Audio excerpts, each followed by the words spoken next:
प्रश्न 1 का दूसरा, निम्नांकित को दशमलव के रूप में व्यक्त कीजिए। ए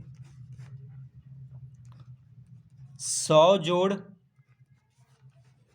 40 जोड़ 3 जोड़ 1/10 जोड़ 4/100 जोड़ 3/1000।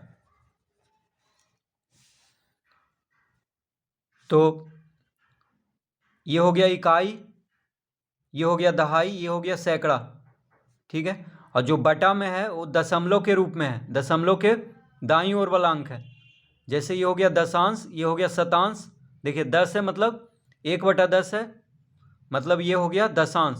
1/100 है, जैसे 4 गुना 1/100 4/100 होगा, तो ये हो गया शतांश। बटा में जब 100 है तो शतांश बोलेंगे, बटा में 10 है तो दशांश हो गया, और बटा में 1000 है तो हजारवां हो गया। और ये हो गया इकाई, ये 2 अंक है तो दहाई, ये 3 अंक है तो सैकड़ा। तो इकाई, दहाई, सैकड़ा, दशांश, शतांश, हजारवां। तो ये तीनों को जोड़ देंगे तो 100, 40 और 3 को जोड़ेंगे तो 100, 100 और 40 140 और 3 143 हो जाएगा। तो लिखेंगे 143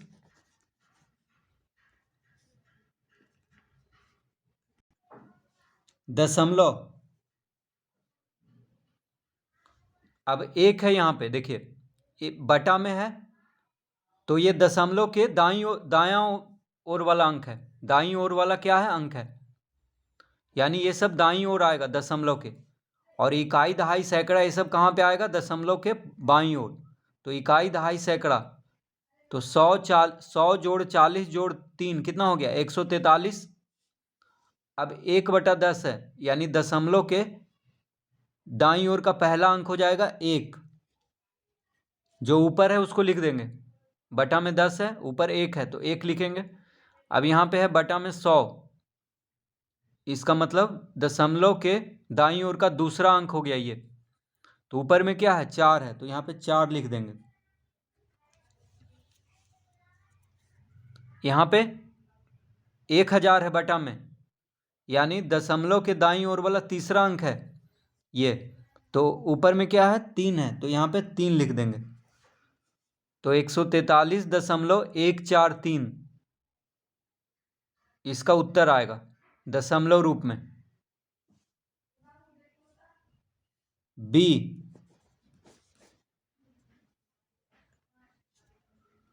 बी में है 10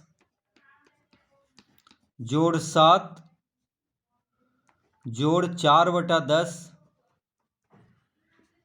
जोड़ 7/100 जोड़ 9/1000। तो 10 और 7 कितना होगा, 17। ये दोनों को जोड़ करके यहाँ पे लिख देंगे, 10 7 17।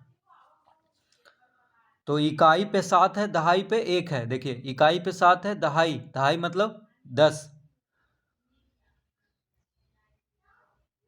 तो इकाई, दहाई, दहाई मतलब हो गया 10, यानी जैसे 1 गुना 10 10 होगा, तो दहाई के स्थान पे 1 है और इकाई के स्थान पे 7 है, तो 10 जोड़ 7 17 हो गया। अब यहाँ पे बटा में है, देखिए 10 है, यहाँ 100 है, यहाँ 1000 है। तो बटा में 10 है, इसका मतलब दशांश हो गया, बटा में 100 है, इसका मतलब शतांश, और बटा में 1000 है, इसका मतलब हजारवां। तो ये सब दशमलव के बाद आएगा। जब भी बटा में रहे 10 100 1000, ये सब क्या आएगा, दशमलव के बाद, यानी दाईं ओर, दशमलव के दाईं ओर। तो 10 है बटा में यानी दशांश, तो इसके ऊपर क्या है, 4 है, यानी दशमलव के दाईं ओर का पहला अंक 4 होगा। अब यहाँ पे बटा में 100 है यानी शतांश, ऊपर 7 है, यानी दशमलव के दाईं ओर का दूसरा अंक 7 होगा।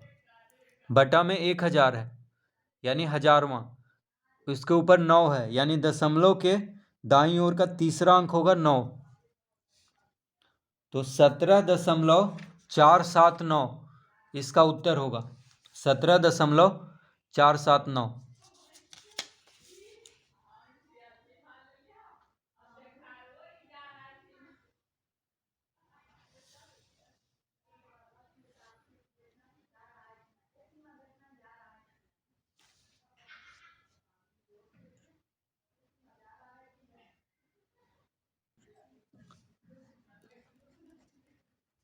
तीसरा प्रश्न, सेंटीमीटर का प्रयोग कर निम्नांकित को दशमलव रूप में बदलिए। तो प्रश्न 1 का तीसरा का ए है 5 सेंटीमीटर,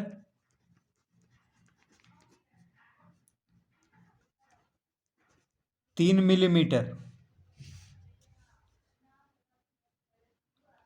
तो 5 सेंटीमीटर 3 मिलीमीटर। तो सेंटीमीटर का प्रयोग कर निम्नांकित को दशमलव रूप में बदलना है, यानी इसको सेंटीमीटर में बदल देना है। सेंटीमीटर का प्रयोग करके लिखा है वहां पे प्रश्न में, यानी इसको सेंटीमीटर में बदल देना है। तो यहाँ पे अभी सेंटीमीटर और मिलीमीटर दोनों में है, तो इसको सेंटीमीटर में बदल देना है। तो हो जाएगा 5 जोड़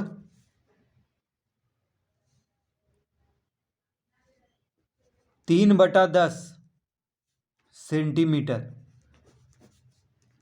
तो 1 सेंटीमीटर में 10 मिलीमीटर होता है, तो मिलीमीटर को अगर सेंटीमीटर में बदलना है तो 10 से भागा देंगे, क्योंकि 1 सेंटीमीटर में 10 मिलीमीटर होता है। तो 3 मिलीमीटर बराबर हो जाएगा 3/10 सेंटीमीटर। और ये 5 तो सेंटीमीटर में है, तो ये दोनों को बस जोड़ देंगे तो हो जाएगा दोनों सेंटीमीटर में। तो बस मिलीमीटर को सेंटीमीटर में बदल देना है, 10 से भागा देना है। तो हो गया 5 जोड़ 0.3। अब देखिए 10 से जब भाग देंगे 3 को, तो 1 पे 1 शून्य है, यानी दशमलव के बाद 1 अंक होना चाहिए। तो 3 के पहले दशमलव लगा देंगे, और दशमलव के पहले शून्य दिया जाता है, तो 3/10 हो जाएगा 0.3। इसका मतलब हुआ कि 3 मिलीमीटर बराबर होता है 0.3 सेंटीमीटर। अब 5 और 0.3 को जोड़ेंगे तो हो जाएगा 5.3 सेंटीमीटर इसका उत्तर। तो 5 सेंटीमीटर 3 मिलीमीटर आ गया 5.3 सेंटीमीटर।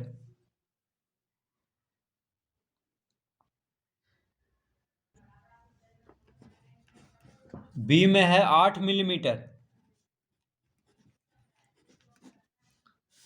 तो ये हो जाएगा 8/10 सेंटीमीटर। सेंटीमीटर में बदलना है तो 8/10 सेंटीमीटर हो जाएगा, क्योंकि 1 सेंटीमीटर में 10 मिलीमीटर होता है। तो मिलीमीटर को सेंटीमीटर में बदलने के लिए क्या करना पड़ेगा, 10 से भागा, यानी 8/10 हो जाएगा। तो 8 को जब 10 से भाग देंगे तो 1 पे 1 शून्य है, 1 शून्य है, तो दशमलव के बाद 1 अंक होना चाहिए, यानी दशमलव 8 के पहले लगा देंगे, और दशमलव के पहले शून्य दिया जाता है, तो 0.8 सेंटीमीटर इसका उत्तर आ गया। 8 मिलीमीटर बराबर 0.8 सेंटीमीटर।